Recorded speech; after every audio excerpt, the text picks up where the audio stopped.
Do you know France dropped 17 nuclear bombs in Algeria? 17. Not one. Not two. 17 deadly explosions in the heart of Africa. Between 1960 and 1966, while Algeria was still fighting for its freedom, France turned our Sahara into a testing ground, a laboratory of death. In February 1960, France detonated its first nuclear bomb in the Algerian desert. They called it Gerboise Bleu, the Blue Gerboa. But there was nothing blue or peaceful about it.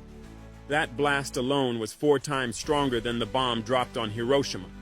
The explosion tore through the sands of Ragun, sending radioactive dust across the desert, across villages, across people who had no idea what was happening.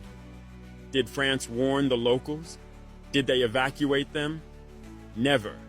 Entire tribes were left in their homes, unaware that the wind blowing through their tents carried poison, radiation that would kill slowly, generation after generation. But that was not enough for them.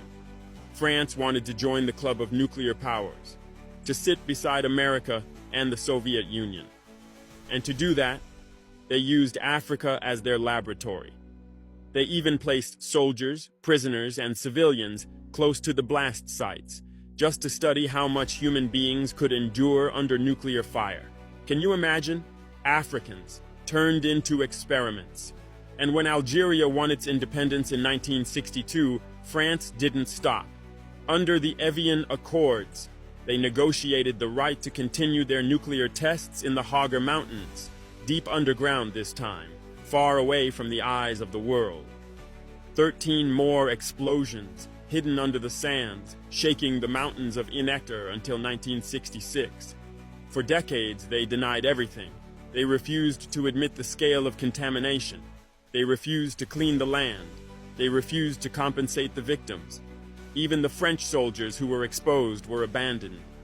It was only in 2010, 50 years later, that France finally announced a so-called compensation fund. $11 million to be shared among all the victims. 11 million for a crime that poisoned a nation. This is what they call civilization. This is what they call progress. They tested nuclear weapons on African soil, then walked away as if nothing happened. But the radiation remains, in the sand, in the water, and in the blood of those who still live there. So when they lecture Africa about human rights, when they claim to bring democracy and development, we must remember this: that the same hands which speak of peace once dropped 17 nuclear bombs on African land.